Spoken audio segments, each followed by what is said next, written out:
CBSE words में आपका स्वागत है। तो इस वीडियो में हम क्लास 10 सोशल साइंस जिसका कोड है 087 उसका sample question paper for 2021-22 second term discuss करेंगे। और पिछली वीडियोस में हमने सेक्शन ए और बी डिस्कस कर लिया था और जनरल इंस्ट्रक्शन वगैरह भी देख लिए थे। अगर वो वीडियोस आपने नहीं देखी तो ऊपर एक आई बटन बन कर आ रहा है, वहाँ से क्लिक करके देख सकते हो। तो इस वीडियो में हम सेक्शन सी डिस्कस करेंगे। तो चलिए स्टार्ट करते हैं। अब सेक्शन सी आपका लॉन्ग आंसर टाइप क्वेश्चन है। यहाँ पर 2 क्वेश्चंस रहेंगे, हर क्वेश्चन 5 मार्क्स का होगा। तो इस तरह से ये टोटल 10 मार्क्स का हो गया। एक क्वेश्चन नंबर 9 इसमें भी देख रहे हो ऑप्शंस है, और क्वेश्चन नंबर 10 इसमें भी ऑप्शन है, यानी इंटरनल चॉइस दी गई है। तो क्वेश्चन नंबर 9 देखते हैं। यहाँ की स्टेटमेंट लिखा हुआ है, democracy's ability to generate its own support is itself an outcome that can not be ignored. यानी डेमोक्रेसी की ये जो एबिलिटी है, ये जो काबिलियत है, to generate its own support, यानी डेमोक्रेसी क्या करती है, अपना खुद से सपोर्ट हासिल कर लेती है। यानी लोग डेमोक्रेसी को सपोर्ट करते हैं, खुद से चाहते हैं कि डेमोक्रेसी हमारे देश के अंदर आए। बहुत से ऐसे कंट्री हैं जहां डेमोक्रेसी नहीं थी, यानी वहां डिक्टेटरशिप थी, मोनार्की वाला सिस्टम था या मिलिट्री रूल कर रही थी। तो लोगों ने क्या किया, उसके खिलाफ प्रदर्शन किया और कहा हमको तो भाई डेमोक्रेसी चाहिए। तो ये क्या हुआ, लोग एक तरह से सपोर्ट कर रहे हैं डेमोक्रेसी का। और ऐसे भी कंट्रीज हैं जहां पर क्या था, पहले डेमोक्रेसी थी, फिर उसको हटाकर मिलिट्री का रूल आया, तो लोगों ने उसके खिलाफ प्रदर्शन किया, हंगामा किया और वापस से डेमोक्रेसी लेकर आए। तो लोग क्या करते हैं, डेमोक्रेसी को सपोर्ट करते हैं। क्लास 9 में आपने चिले की कंट्री वाला केस पढ़ा होगा, जहां पर क्या हुआ, डेमोक्रेसी थी, उसके बाद मिलिट्री ने उसे हटाया और फिर मिलिट्री का रूल आ गया। लेकिन 15 साल के बाद मिलिट्री ने एक बार पूछा लोगों से कि क्या आप हमारा रूल चाहते हो या फिर से डेमोक्रेसी चाहते हो। तो ज़्यादातर लोगों ने कहा कि हमको डेमोक्रेसी चाहिए। तो डेमोक्रेसी की ये जो एबिलिटी है, ये जो काबिलियत है, जो लोगों को इसका सपोर्टर बनाती है, तो ये खुद एक आउटकम है, ये खुद एक रिजल्ट है डेमोक्रेसी का।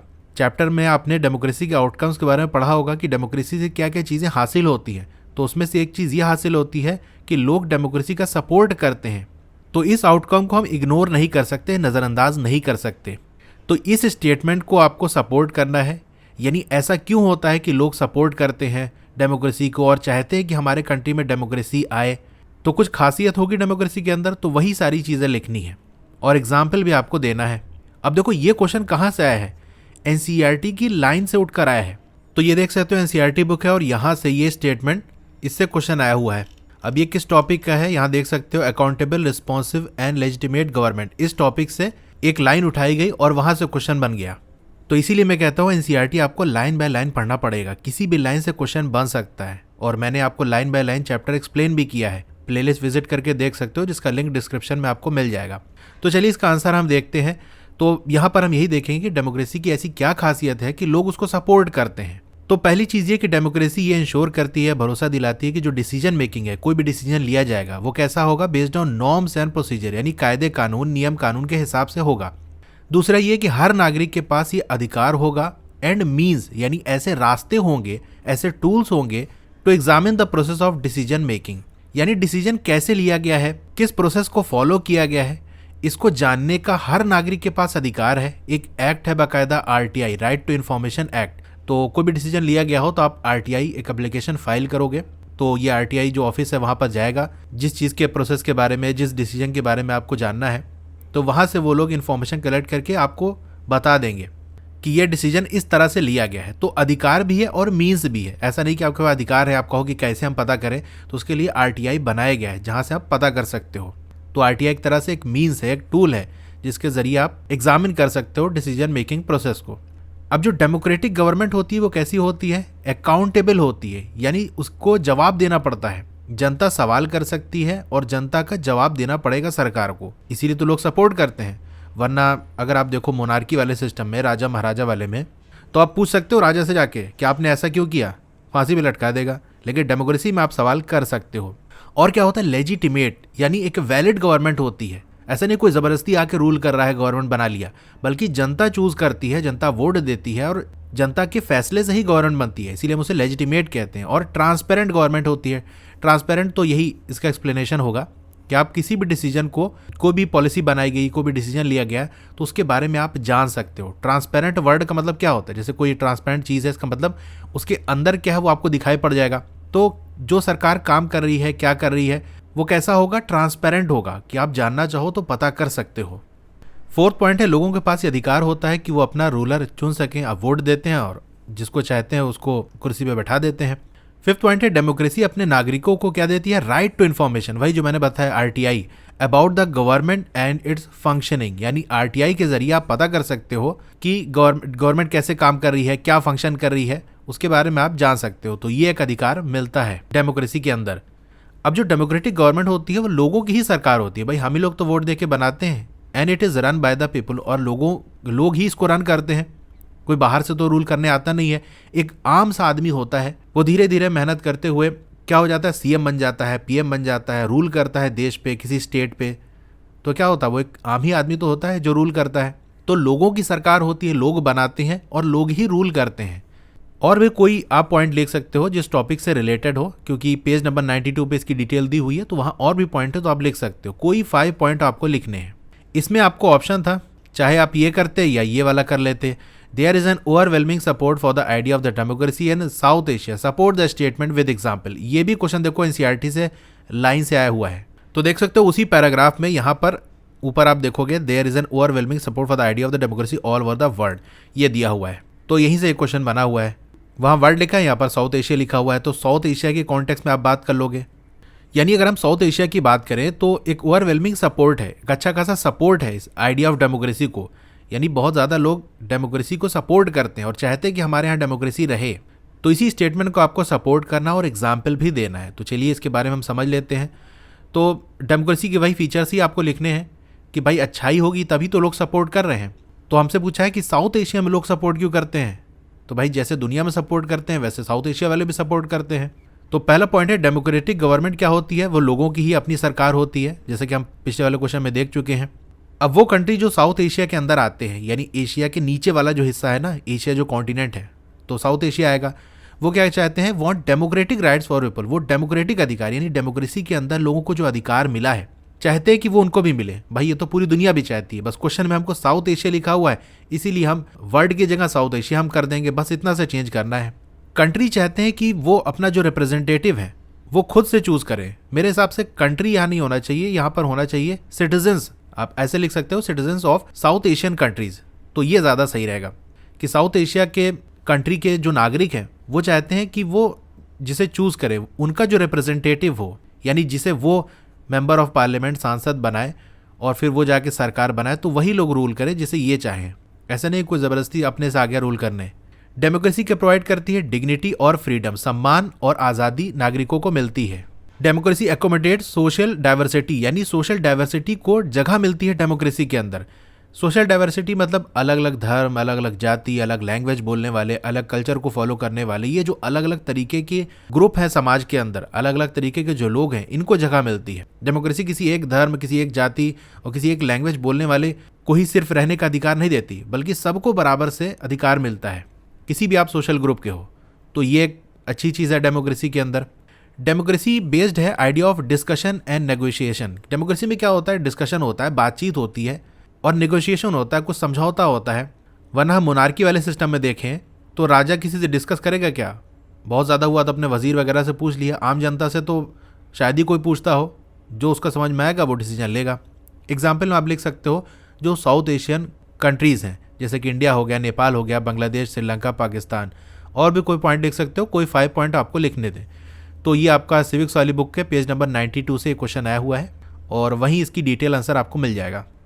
वीडियो अच्छी लगी हो तो लाइक करिए, चैनल पर नए हैं तो सब्सक्राइब करिए, उसके बगल में एक बेल का आइकन है उस पर क्लिक करके ऑल पे क्लिक कर देंगे तो जब भी नई वीडियो आएगी आपको मैसेज आ जाएगा। अब क्वेश्चन नंबर 10 देख लेते हैं। Examine the role of information technology in stimulating the process of globalisation. अब ग्लोबलाइजेशन क्या होता है, दुनिया भर के जो अलग अलग कंट्रीज हैं वो इंटरकनेक्टेड हो जाए, यानी आपस में कनेक्ट हो जाए किसी भी तरीके से, तो उसी को हम ग्लोबलाइजेशन कहते हैं। एक शॉर्ट में समझे तो डिटेल में हमने चैप्टर में डिस्कस कर ही चुके हैं। तो जो आपकी इंफॉर्मेशन टेक्नोलॉजी है, यानी ऐसी टेक्नोलॉजी जिसके जरिए इंफॉर्मेशन ट्रांसमिट हो सके, शेयर हो सके, हासिल की जा सके, तो इस इंफॉर्मेशन टेक्नोलॉजी का क्या रोल है इन स्टिमुलेटिंग, यानी इंक्रीज करना, किसी चीज़ को बढ़ा देना, उकसा देना, इस ग्लोबलाइजेशन को, यानी आईटी ने किस तरीके से ग्लोबलाइजेशन को के प्रोसेस को तेज़ कर दिया है, ये आपको बताना है। तो ये भी आपका एनसीईआरटी बुक से ही आया हुआ है। अपनी इकोनॉमिक्स में बुक में देखोगे factors that have enabled globalisation, उसके अंदर पहला टॉपिक टेक्नोलॉजी का है, तो उसी पैराग्राफ से ही आपको ये आंसर देना था। तो वहाँ पर हमने डिटेल में डिस्कस किया है, यहाँ पर जितना लिखा हुआ है शॉर्ट में समझ लेते हैं। तो पहली बात यह है कि जो टेक्नोलॉजी है वो बहुत तेज़ी से चेंज हो रही है। जो आपकी टेली कम्युनिकेशन फैसिलिटीज़ हैं, जैसे कि आपका टेलीग्राफ हो गया, टेलीफोन हो गया, जिसके अंदर आपका मोबाइल फ़ोन्स वगैरह आ गए, फैक्स हो गया, इन सब का इस्तेमाल किया जाता है कॉन्टैक्ट करने के लिए और इन्फॉर्मेशन हासिल करने के लिए। इस इंफॉर्मेशन टेक्नोलॉजी की वजह से और क्या हुआ है कि हम कम्युनिकेट कर पा रहे हैं फ्रॉम रिमोट एरियाज़, यानी बहुत ज़्यादा गांव देहात के एरिया हो, वहाँ से भी हम कम्युनिकेट कर सकते हैं। अब तो बहुत ज़्यादा एरिया तक नेटवर्क वगैरह पहुँच चुका है, टावर्स वगैरह लग गए हैं। नहीं तो आप सैटेलाइट फ़ोन के ज़रिए भी कॉन्टैक्ट कर सकते हो, जैसे कि इस पॉइंट में लिखा हुआ है development of satellite communication devices. अब जैसे माउंटेन वगैरह एरिया पे जाओ या बहुत जंगल एरिया के अंदर, तो वहाँ सैटेलाइट फ़ोन ले जा सकते हो, तो वहाँ से आप बात कर सकते हो।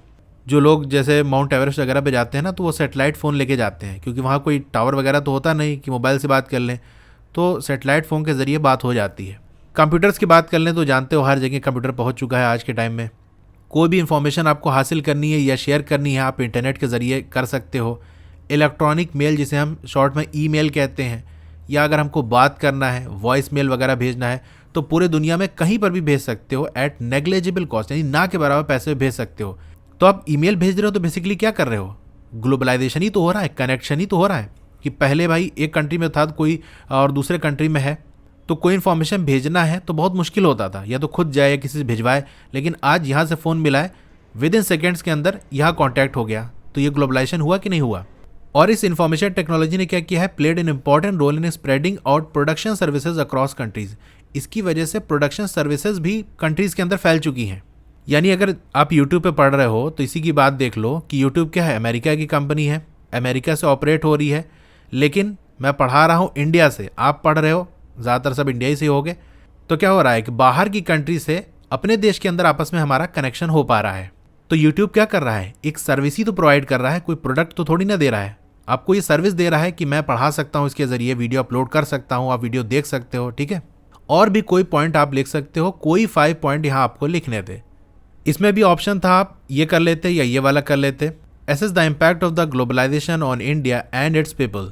अब इस ग्लोबलाइजेशन का क्या इम्पैक्ट पड़ा, क्या असर पड़ा इंडिया पे और इंडिया के लोगों पे, इस क्वेश्चन में हमको ये बताना है। तो ये तो पूरा एक टॉपिक है आपकी बुक के अंदर, impact of globalisation in India. वहीं पर जो चीज़ें एक्सप्लेन की गई हैं उसी को पॉइंट वाइज आपको लिखना था। तो चलिए इसका आंसर यहाँ जो लिखा है वो हम देख लेते हैं। ग्लोबलाइजेशन की वजह से क्या हुआ है, कंज्यूमर्स को और ज़्यादा चॉइसेस मिल गई हैं। कहने का मतलब ये है कि मान लो इंडिया में कोई एक कंपनी है, वो कोई सामान बनाती है। लेट सपोज हम कपड़े का एग्जाम्पल ले लेते हैं, कोई कपड़ा बनाती है। अब ग्लोबलाइजेशन की वजह से क्या हुआ है, अलग अलग कंट्रीज़ आपस में कनेक्टेड हो गए हैं। यानी ज़रूरी नहीं है कि जो सामान किसी कंट्री में बनना है सिर्फ उसी में बेचा जाए, बल्कि एक कंट्री से सामान बन के पूरे दुनिया के अलग अलग कंट्री में जाके बिकता है। तो अब दुनिया भर से जो भी अच्छी कंपनी है कपड़ा बनाने वाली, वो भी चाहेंगे कि हम भी इंडिया के अंदर अपने प्रोडक्ट को बेचें। तो जो कंज्यूमर है, जो उस कपड़े को खरीदने वाला है, उसके सामने बहुत सी चॉइसेस हैं। एक तो इंडिया वाली जो कंपनी है उसमें से किसी ब्रांड का कपड़ा ले सकता है, या फिर किसी फॉरेन ब्रांड के कपड़ा वो ले सकता है। अब इस ग्लोबलाइजेशन से जो स्टैंडर्ड है लोगों का वो भी इम्प्रूव हुआ है कि भाई दुनिया के जो अच्छे अच्छे प्रोडक्ट हैं वो इंडिया के अंदर आ रहे हैं। तो जब हम एक अच्छी और स्टैंडर्ड चीज़ें यूज़ करेंगे तो हमारी लाइफ भी कैसी हो जाएगी, स्टैंडर्ड हो जाएगी। अब ये जो MNCs हैं, इन्होंने क्या किया है, इंक्रीज़ कर दिया है अपना इन्वेस्टमेंट कुछ इंडस्ट्रीज़ के अंदर, जैसे आपका सेलफोन्स हो गया, ऑटोमोबाइल्स हो गया, इलेक्ट्रॉनिक्स हो गया, सॉफ्ट ड्रिंक हो गया। तो इंडिया की बात हो रही है ना, तो इंडिया के जो सेलफोन्स हो गए, ऑटोमोबाइल्स हो गए, इलेक्ट्रॉनिक हो गया, सॉफ्ट ड्रिंक हो गया, इसके अंदर ये जो MNCs हैं के पास बहुत सा पैसा होता है, इन्होंने इसमें इन्वेस्ट कर दिया। लेट सपोज कोई इंडिया की मोबाइल बनाने वाली कंपनी है, अब उसके पास इतना पैसा नहीं है, तो वो लोग क्या करते हैं, इन्वेस्टर ढूंढते हैं जो पैसा लगा सके हमारी कंपनी में। तो MNCs क्या करती हैं, उनको पैसा देती हैं कि ठीक है, आपका ये आइडिया हमको समझ में आ रहा है कि आप अच्छा फ़ोन बना लोगे, हम पैसा देते हैं और आप बनाओ। इसी को कहते हैं इन्वेस्टमेंट, यानी पैसा लगाना किसी कंपनी के अंदर, किसी इंडस्ट्री के अंदर। तो हमारे भारत की कंपनियों को ये फ़ायदा हुआ है कि MNCs उनको इन्वेस्टमेंट ऑफर कर रही हैं। अब नई नई फैक्ट्री लगेगी, नई इंडस्ट्री बनेगी तो जॉब भी क्रिएट होगी। कुछ लोकल कंपनीज वो रॉ मटेरियल भी सप्लाई करेंगी। अब मान लो कोई MNC है वो इंडिया के अंदर आ रही है, जैसे मान लो मोबाइल ही बनाना है, तो मोबाइल के बहुत से पार्ट्स हैं जो उनको चाहिए होंगे। अब मोबाइल बनाने की कंपनी सारे A to Z पार्ट नहीं बनाती, कुछ चीज़ें वो खुद से बनाती हैं और ज़्यादातर चीज़ें वो होती हैं जो अलग अलग कंपनी से वो खरीदते हैं। तो इंडिया की लोकल कंपनी से भी सामान खरीदा जा सकता है, तो ये एक फ़ायदा होगा अपनी लोकल कंपनीज़ को। अब बाहर से जो कंपनी आएगी उसके पास नई टेक्नोलॉजी होगी और अच्छे मेथड्स होंगे किसी चीज़ को प्रोड्यूस करने की।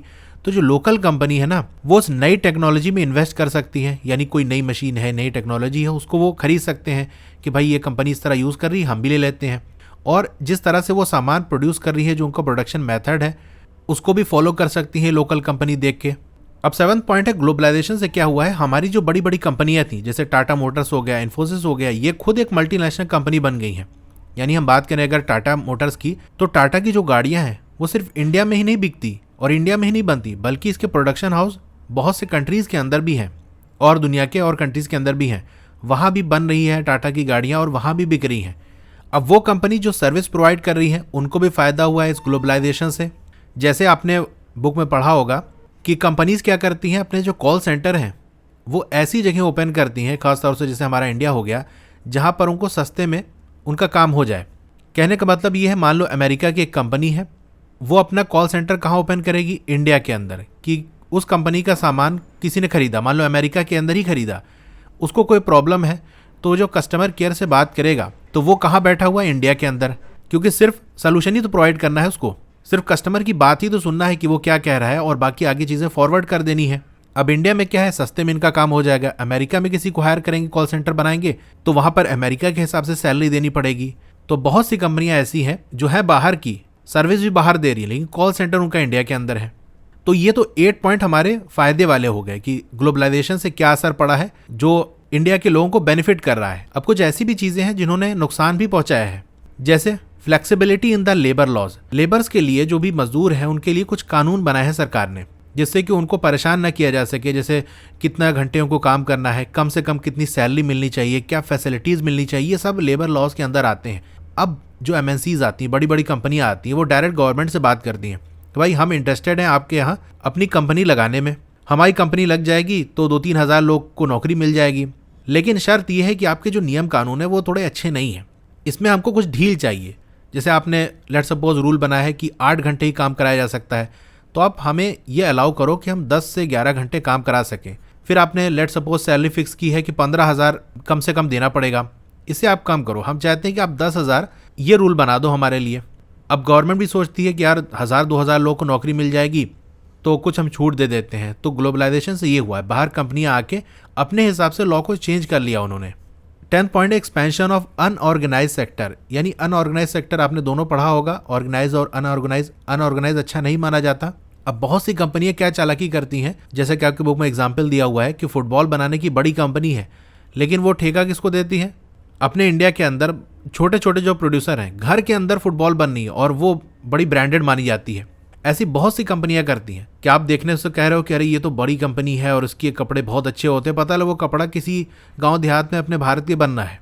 तो कंपनी का लेबल लगा हुआ है, लेकिन कंपनी का सामान कहाँ बनना है, कहीं और बनना है, जो कि एक अनऑर्गेनाइज सेक्टर है। मान लो घर वगैरह के अंदर बनना है, तो वो क्या है, अनऑर्गेनाइज है। तो अनऑर्गेनाइज सेक्टर एक्सपैंड हुआ है। अब जो हमारे लोकल प्रोड्यूसर्स हैं उनको एक स्टिफ कंपटीशन मिला है।